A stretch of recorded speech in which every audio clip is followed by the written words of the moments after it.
Hello student, we will discuss sixth chapter of class 9th, that is lines and angles. Lines के बारे में सबसे पहले हम लोग देखेंगे ये लाइंस होता क्या है। लाइन क्या है? तो line is the collection of infinity number of points and extend endless in the both of the direction. इसमें क्या है, जो लाइन क्या होता है, तो लाइन बहुत सारे पॉइंट्स का कलेक्शन होता है।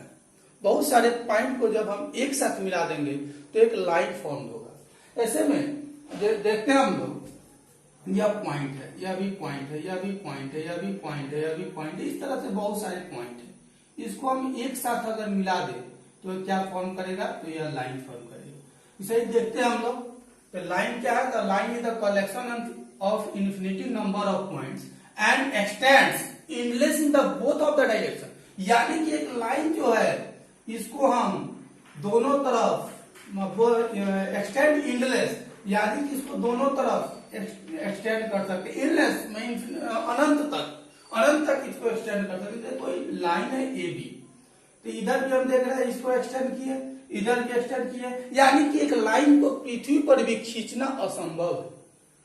हम उसको पृथ्वी पर भी नहीं खींच सकते, एक अर्थ पे भी एक लाइन को हम नहीं खींच सकते हैं। इसलिए क्यों नहीं खींच सकते हैं, क्योंकि लाइन को हम दोनों तरफ से क्या कर सकते हैं, एक्सटेंड कर सकते हैं। इसलिए इसको खींचना असंभव है। तो लाइन देख लिया, it is denoted by, line को हमको डिनोट करना है, it is denoted by A B. It is denoted by A B लिखकर उसके ऊपर हम लोग एक लाइन का साइन दे देंगे। उसके बाद हम लोग देखते हैं लाइन सेगमेंट। लाइन सेगमेंट क्या होता है, तो लाइन सेगमेंट को जनरली एक सिंपल सा डिफिनेशन है, the part of A line is called line segment. अगर आपको लाइन सेगमेंट का कोई डिफिनेशन आपसे पूछे, अगर आपको याद नहीं है तो आप लोग डायरेक्ट बता सकते हैं, जो क्या, the part of A line is called line segment. इसी को हम लोग थोड़ा अच्छा तरह से लिखे definition. A part of A portion of A line with to and point is called line segment. Line segment का कितना एंड पॉइंट होता है, तो टू एंड पॉइंट होता है। तो वही लिखा है part of A portion of A line, part of portion of A line, यानी कि एक लाइन का ही पार्ट जिसका दो एंड पॉइंट हो, उसको हम लोग क्या बोलते हैं, लाइन सेगमेंट बोलते हैं। ऐसे में लाइन सेगमेंट को हम लोग देख लेते हैं। लाइन सेगमेंट क्या, यह एक लाइन है, इसी के एक पार्ट, जैसे मान लेते हैं एक लाइन में से अगर की लाइन का एक पार्ट को हम लोग निकाल लेंगे तो वह लाइन सेगमेंट तैयार होगा, लाइन सेगमेंट हमको मिलेगा। जैसे ए बी क्या है, एक लाइन सेगमेंट है। इट इज डिनोटेड बाय, इसको हम लोग कैसे डिनोट करेंगे, तो ए बी लिखकर उसके ऊपर एक एरो का साइन दे देंगे। यह एक लाइन सेगमेंट को हम लोग डिनोट कर दिए, ठीक है। उसके बाद देखते हैं लाइन सेगमेंट भी हो गया। उसके बाद हम लोग देखते हैं रे। लाइन पढ़ा दिए आप लोग, लाइन समझ में आ गया होगा, लाइन सेगमेंट समझ में आ गया होगा। अब देखते हैं रे क्या होता है।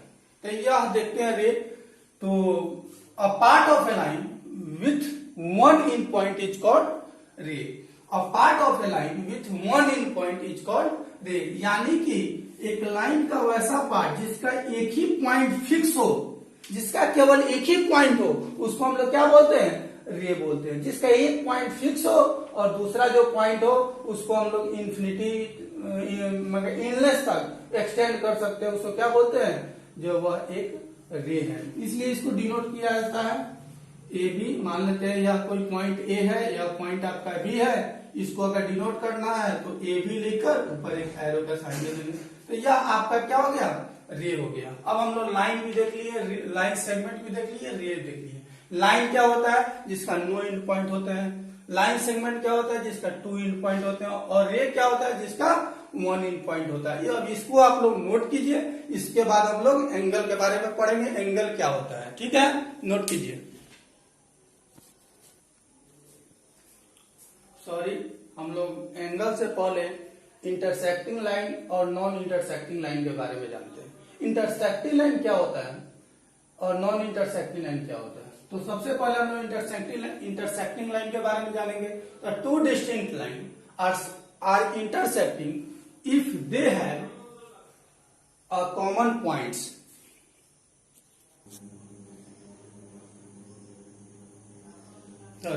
इसके बाद हम लोग इंटरसेक्टिंग लाइन के बारे में जानते हैं, जो हम डिफिनेशन पहले ही बता चुके हैं। Two distinct line are intersecting if they have common points, यानी कि दो तो लाइन को इंटरसेक्ट कब कहेंगे, इंटरसेक्टिंग लाइन कब कहेंगे, तो दोनों जब एक दूसरे को किसी पॉइंट पर क्या इंटरसेक्ट करता हो तो हम उसको इंटरसेक्टिंग लाइन बोलते हैं।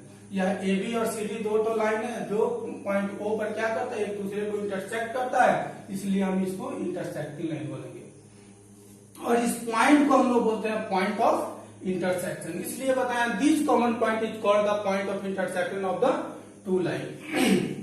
और यह जो पॉइंट है यह पॉइंट ऑफ इंटरसेक्शन है, दोनों लाइन का पॉइंट ऑफ इंटरसेक्शन है। कौन है, तो ओ, यह पॉइंट ओ है, यह पॉइंट ऑफ इंटरसेक्शन। उसके बाद हम लोग नॉन इंटरसेक्टिंग लाइन के बारे में जानते हैं। Two distinct line which are not intersecting are said to be a parallel line. Two distinct lines which are not intersecting are said to be a parallel. Non intersecting line बोलिए या parallel line बोलिए। Non intersecting line कौन होगा, जो parallel होगा वो non intersecting line होगा।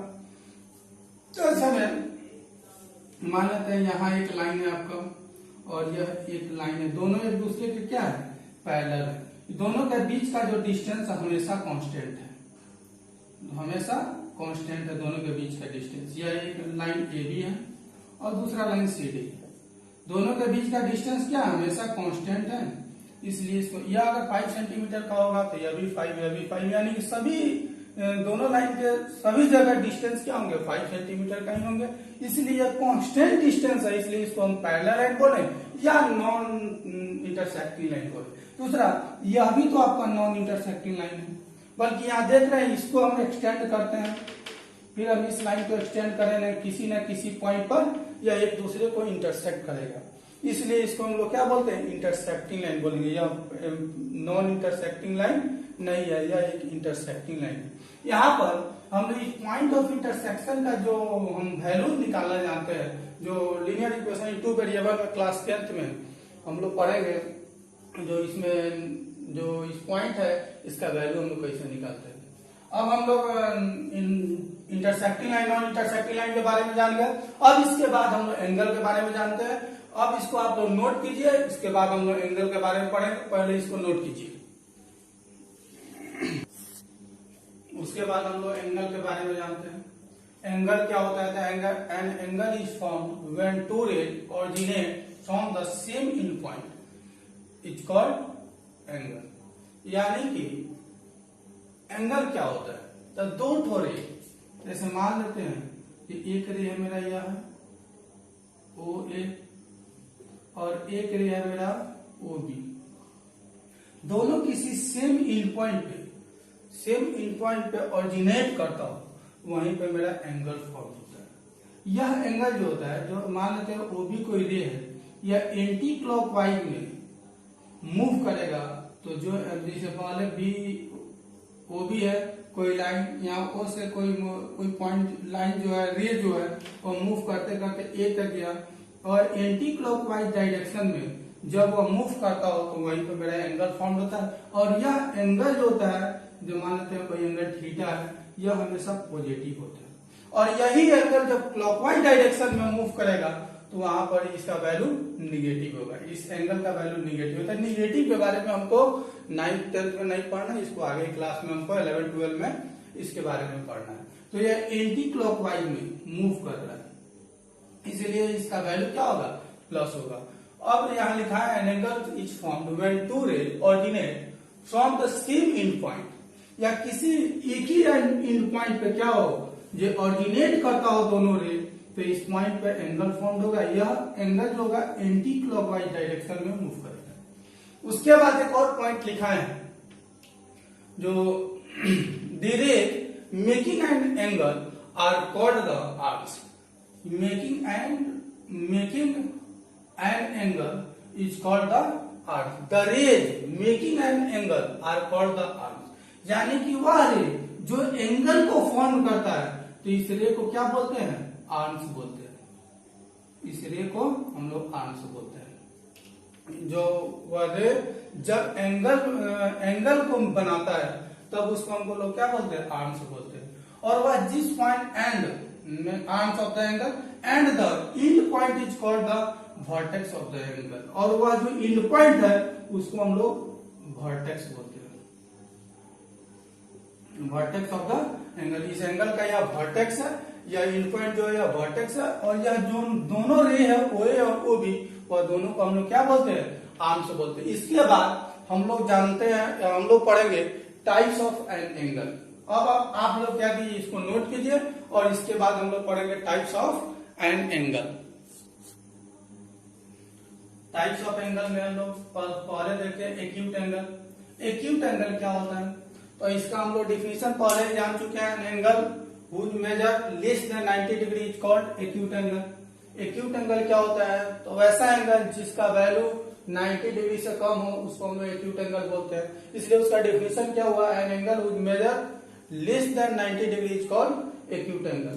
तो यानी कि एंगल जो होगा जब इसका वैल्यू 90 डिग्री से कम हो तो उसको हम लोग क्या बोलते हैं, एक्यूट एंगल बोलते हैं। और एंगल का वैल्यू जब 90 डिग्री हो तब हम उसको राइट एंगल बोलते हैं। एक्यूट एंगल क्या है, जैसे मैं मान लेते हैं यह आपका राइट है, यह आपका राइट है, ठीक है, राइट एंगल है। अगर इसको ऐसे बढ़ाएंगे तो यह एक्यूट हो जाएगा, यही अगर इधर जाएगा तो वह ऑब्ट्यूस हो जाएगा। राइट एंगल क्या होगा, तो यह पूरा खड़ा होगा। यह लाइन जो है आपका एक राइट एंगल है, इसको घटाएंगे, अगर इसको लेस करेंगे 90 डिग्री से कम करेंगे तो यह आपका एक्यूट एंगल होगा, और यह जब 90 डिग्री हो जाएगा तो वह एक राइट एंगल होगा।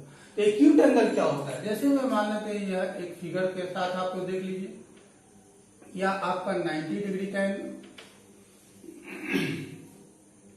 यह लाइन है, यहाँ पर आपका यह 90 डिग्री का एंगल है। तो यह 90 डिग्री का एंगल है जब, तब यह आपका राइट एंगल है। जब हम इसको एंगल को कम कर देंगे, यानी कि तो थोड़ा कम कर देंगे तो यह क्या हो जाएगा, एक्यूट। यह जो आपका फॉर्म बना, यह जो एंगल फॉर्म हुआ, यह एंगल आपका एक्यूट एंगल होगा। तो एक्यूट एंगल क्या होता है, an angle whose measure less than 90 degree is called acute angle. तो एंगल का वैल्यू जब 90 डिग्री से कम हो तो वह आपका एक्यूट एंगल होता है। राइट एंगल का होता है, तो जब एंगल का वैल्यू 90 डिग्री हो तो वह एक राइट एंगल होता है। जैसे इसको हम हटा दें तो यह एक राइट एंगल फॉर्म किया, इसलिए यह आपका एक राइट एंगल है। उसी तरह ऑब्ट्यूस एंगल क्या होगा, क्या राइट एंगल है, राइट एंगल से अधिक जो होगा वो ऑब्ट्यूस होगा। यह पूरा एंगल ऑब्ट्यूस हो गया। तो ऑब्ट्यूस एंगल क्या होगा, an angle whose measure greater than 90 degree is called obtuse angle. तो एंगल का वैल्यू जो होगा 0 डिग्री से बड़ा और 90 डिग्री से छोटा। यहां पर जो एंगल का वैल्यू होगा वह आपका 90 डिग्री से ग्रेटर और 180 से क्या होगा, छोटा होगा। नहीं, 180 से छोटा होगा, यानी कि 180 बड़ा होगा। तो वह आपका क्या होगा, ये एक ऑब्ट्यूस एंगल हो गया। 90 डिग्री से बड़ा होगा, 180 से छोटा होगा, तो वह आपका ऑब्ट्यूस एंगल। स्ट्रेट एंगल के बारे में जानेंगे। तो an angle whose measure 180 degree is called straight angle. तो जब एंगल का वैल्यू आपका 180 होगा तो वह आपका स्ट्रेट एंगल होगा। 180 होगा तो वह आपका स्ट्रेट एंगल होगा। रिफ्लेक्स एंगल क्या होता है, तो एंगल का वैल्यू जब 180 से ग्रेटर देन और 360 से स्मॉलर देन होगा तो वह आपका रिफ्लेक्स एंगल होगा। तो an angle whose measure greater than 180 degree but less than 360 degree is called reflex angle. अब कंप्लीट एंगल, रिफ्लेक्स एंगल के बारे में एक चीज और जानते हैं। जैसे मान लेते हैं 60 डिग्री है, इसका आपसे अगर रिफ्लेक्स एंगल पूछा, अगर पूछता है 60 डिग्री का रिफ्लेक्स एंगल क्या होगा, तो सीधे आप क्या कीजिए, 360 में से 60 को माइनस कर दीजिए। 360 माइनस 60 यानी कि रिफ्लेक्स एंगल अगर आपसे पूछे 60 डिग्री का रिफ्लेक्स एंगल, तो 360 माइनस 60 यानी कि रिफ्लेक्स एंगल कितना हुआ, तो 300 डिग्री। तो 60 डिग्री का रिफ्लेक्स एंगल क्या होगा, तो 300 डिग्री। तो रिफ्लेक्स एंगल जानकर किसी भी एंगल का, जैसे क्वेश्चन में आता है, रिफ्लेक्स एंगल पे डिपेंडेंट कुछ क्वेश्चन होते हैं, तो वहां पर अगर 60 डिग्री का रिफ्लेक्स एंगल कोई पूछता है तो 360 में से उस एंगल को माइनस कर दिए तो उसका रिफ्लेक्स एंगल निकल जाएगा। उसके बाद हम लोग देखते हैं कंप्लीट एंगल। तो an angle whose measure 360 degree is called complete angle. जब एंगल का वैल्यू 360 डिग्री हो जाए तो उसको हम लोग कंप्लीट एंगल बोलते हैं। तो एंगल का वैल्यू जब 360 डिग्री हो जाए तो उसको हम लोग क्या बोलते हैं, कंप्लीट एंगल बोलते हैं। उसके बाद मेरा दो टॉपिक है, कॉम्प्लीमेंट्री और सप्लीमेंट्री। कॉम्प्लीमेंट्री एंगल क्या होता है, जैसे मान लेते हैं यह कोई एंगल, या कोई लाइन है, सॉरी यह कोई लाइन है, इस पे कोई रे है ओ ए, यह बी और सी लाइन है। यहाँ पर कोई एंगल का वैल्यू देते हैं एक्स और यह एंगल का वैल्यू देते हैं वाई। तो जब एक्स और वाई दो एंगल है, दोनों का सम जब 90 डिग्री होगा तो सॉरी यह मान लेते हैं यह एक 90 डिग्री का एंगल है। जब यहाँ पर कोई एंगल एक्स है और यहाँ पर कोई एंगल वाई है, ओ ए है, बी है, सी है, जब इस दोनों एंगल का सम 90 डिग्री हो जाए तो हम लोग उसको कॉम्प्लीमेंट्री एंगल बोलते हैं। और जब दोनों एंगल का सम 180 डिग्री आ जाए तो हम लोग उसको सप्लीमेंट्री एंगल बोलते हैं। यहाँ पर कोई रे ओ ए है या बी है या सी है, ठीक है, इसका नाम एक्स दी है और इसका नाम वाई दी है। अगर इस एक्स और वाई का सम, एक्स और वाई नहीं, इसको हम लोग दे देते ए और बी, या सॉरी एक्स और वाई ही रहने दीजिए। जब एक्स प्लस वाई दोनों एंगल का सम जब 180 डिग्री हो जाए तो वो आपका सप्लीमेंट्री एंगल होता है। जब दोनों एंगल का sum x plus y is equal to 90 degree हो जाए तब हम उसको बोलते हैं कॉम्प्लीमेंट्री एंगल। तो इसका डेफिनेशन हम लोग देखते हैं, कॉम्प्लीमेंट्री और सप्लीमेंट्री एंगल होता क्या है।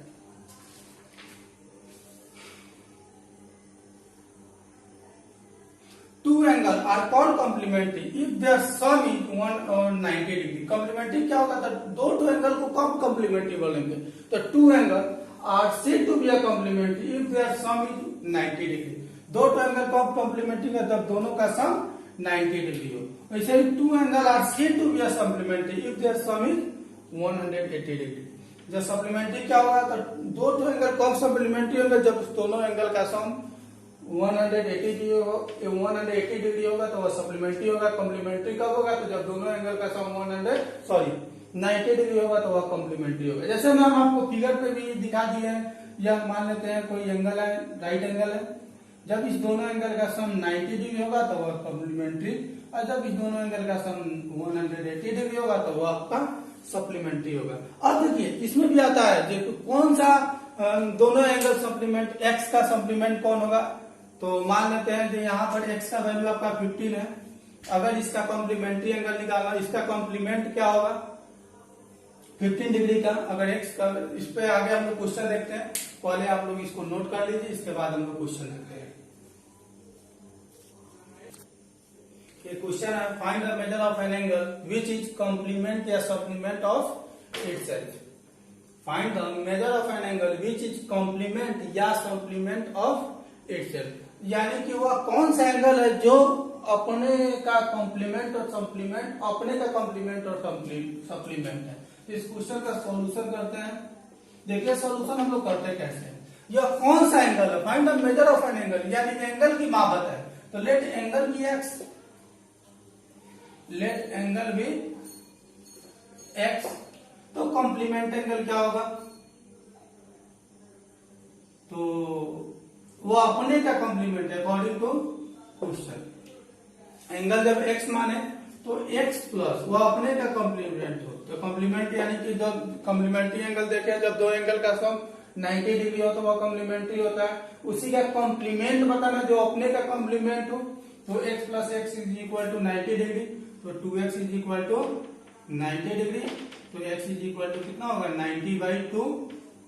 इसको हम जब डिवाइड करेंगे, जब डिवाइड करेंगे तो आएगा 45 डिग्री, तो x इज इक्वल टू कितना है 45 degree.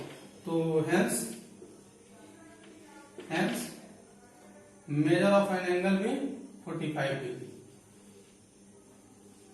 Measure of an angle is equal to क्या होगा 45 डिग्री। सिमिलरली उसी तरह से जब सप्लीमेंट का चर्चा करें, जो अपने का सप्लीमेंट हो, तो लेट इसमें भी let angle be x, angle be x according to question. इसमें क्या करेंगे तो x plus x is equal to 180 degree, यानी कि वह कौन सा एंगल है जो अपने का कॉम्प्लीमेंट है तो 45 डिग्री है। जब दोनों का सम करेंगे तो 90 है, यानी कि वह एक दूसरे का क्या है कॉम्प्लीमेंट एंगल है। वैसा ही लेट एंगल भी एक्स सप्लीमेंट अगर चेक करना है तो कौन सा एंगल होगा तो 90 डिग्री होगा, बल्कि उसको निकाल कर देते हैं। 2x is equal to 180 degree, तो x इज इक्वल टू कितना होगा 2 से इसको डिवाइड कीजिए 90 डिग्री, तो x is equal to 90 degree. Hence measure of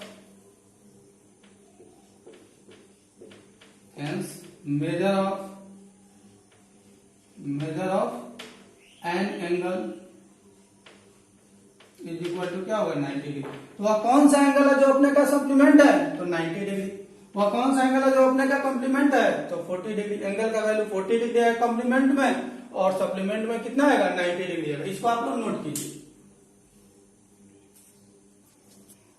अगला नेक्स्ट क्वेश्चन है, an angle is equal to 4 times its complement, find the measure. दिया है an angle is equal to 4 times its complement, यानी कि वह कौन सा कोई एंगल जो है अपने कॉम्प्लीमेंट एंगल का 4 टाइम्स है, तो वह एंगल कौन सा है। फाइंड द मेजर, यानी कि वह एंगल कौन सा है। तो लेट, जब इस क्वेश्चन को सॉल्व करेंगे, सॉल्यूशन करेंगे, तो let angle be x, let angle be x. तो कॉम्प्लीमेंट एंगल, इसलिए कॉम्प्लीमेंट एंगल भी क्या होगा, कॉम्प्लीमेंट एंगल भी 90 माइनस एक्स। अभी बताए हैं जब किसी भी एंगल का कॉम्प्लीमेंट एंगल निकालना हो तो उसको 90 में से उस एंगल को माइनस कर दीजिएगा। अगर उसका सप्लीमेंट एंगल किसी एंगल का निकालना हो तो 180 में से माइनस कर लीजिएगा। तो कॉम्प्लीमेंट एंगल में क्या करते हैं 90 में से उस एंगल को माइनस करते हैं, और सप्लीमेंट एंगल में क्या करते हैं 180 में से उस एंगल को माइनस करते हैं। तो इस क्वेश्चन को सॉल्व करते हैं। तो दिया हुआ है angle is equal to 4 times its complement, यानी कि वह एंगल कौन सा है जो अपने कॉम्प्लीमेंट एंगल का 4 टाइम्स है। तो वह एंगल हम मान लेते हैं, लेट करते हैं जो x है। तो कॉम्प्लीमेंट एंगल कितना हुआ 90 minus x according to question. उसमें हम तो बोला है जो कौन सा एंगल है जो अपने कॉम्प्लीमेंट एंगल का 4 टाइम्स है, तो 4 into 90 minus x complement angle का 4 टाइम्स है। बोला है ना कोई एंगल जो अपने कॉम्प्लीमेंट एंगल का 4 टाइम्स है, तो एंगल x है तो वह कॉम्प्लीमेंट एंगल निकाले 90 माइनस उसका 4 टाइम्स है, तो 4 टाइम्स है तो 4 से मल्टीप्लाई कर दिए। तो x इज इक्वल टू, इसको मल्टीप्लाई करेंगे तो 360 माइनस 4x। तो x वेरिएबल एक साइड में, कांस्टेंट एक साइड में। अलजेब्रा में हम लोग पढ़े हैं जो वेरिएबल को एक साइड में करते हैं, कांस्टेंट को एक साइड में करते हैं। तो x plus 4x is equal to 360, यह हो जाएगा 5x इज इक्वल टू 360। इसके बाद सॉल्व करेंगे, जो x का वैल्यू उनको निकालना है तो जो वहां पर कांस्टेंट वैल्यू है उसको इक्वल के दूसरे तरफ ले जाएंगे। तो x इज इक्वल टू कितना हो जाएगा 360 बाई 5 से इसको डिवाइड करेंगे, 5 7 जा 35, 1 बचा 10, 5 2 जा 10, यानी कि x का वैल्यू कितना है 72 डिग्री। तो वह कौन सा एंगल है, एंगल का वैल्यू कितना होगा तो 72 डिग्री होगा। सिमिलरली उसी तरह से कॉम्प्लीमेंट एंगल का एक नेक्स्ट क्वेश्चन है, इसको हम लोग देखेंगे। How many degree are there is an angle which equal to 2/3 of its complement, यानी कि वह कौन सा एंगल का वैल्यू कितना होगा जो अपने कॉम्प्लीमेंट एंगल का 2/3 पार्ट है। वह एंगल क्या होगा जो अपने कॉम्प्लीमेंट एंगल का 2/3 पार्ट है। तो इसमें भी सॉल्यूशन जो करेंगे,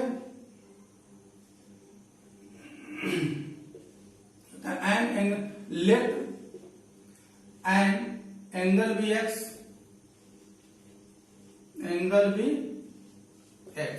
इसमें भी हमको कॉम्प्लीमेंट एंगल का 2/3 बोला है। तो कॉम्प्लीमेंट एंगल का 2/3 कहने का मतलब है जिसका कॉम्प्लीमेंट एंगल निकालेंगे, इसलिए कॉम्प्लीमेंट एंगल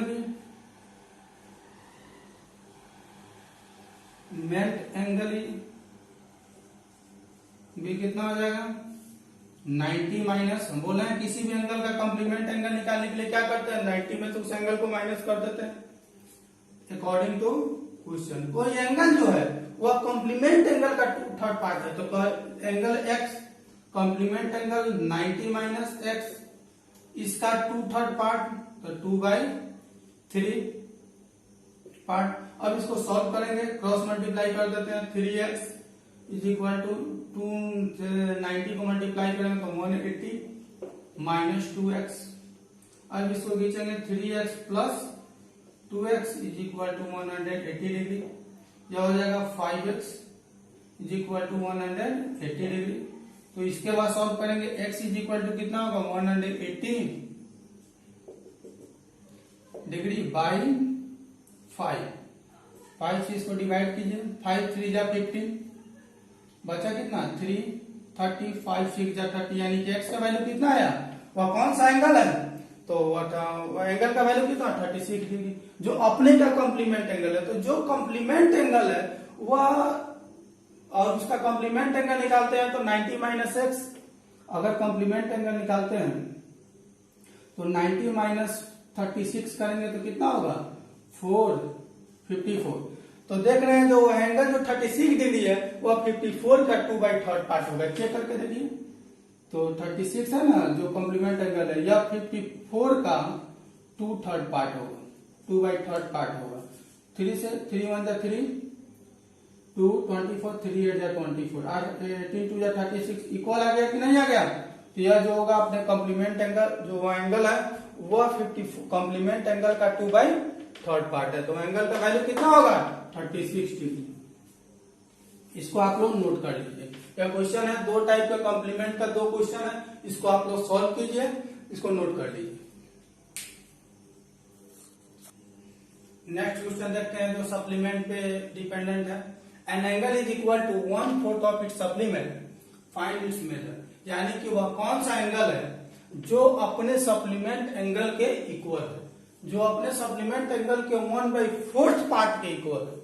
तो इसको भी उसी तरह से जैसे वहां पर हम लोग कुछ एंगल लेट किए हैं, उसके बाद उसका कॉम्प्लीमेंट निकाले हैं, सिमिलरली उसी टाइप से इसमें भी कुछ एंगल हम लोग लेट करेंगे, उसके बाद इसका सप्लीमेंट निकालेंगे।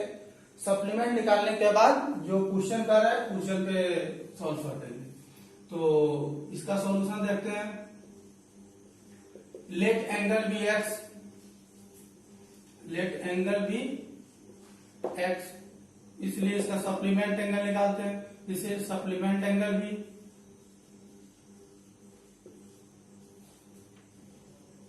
सप्लीमेंट एंगल बी कितना हो जाए। सप्लीमेंट एंगल निकालने के लिए क्या बताए थे, 180 में से उस एंगल को माइनस कर देंगे।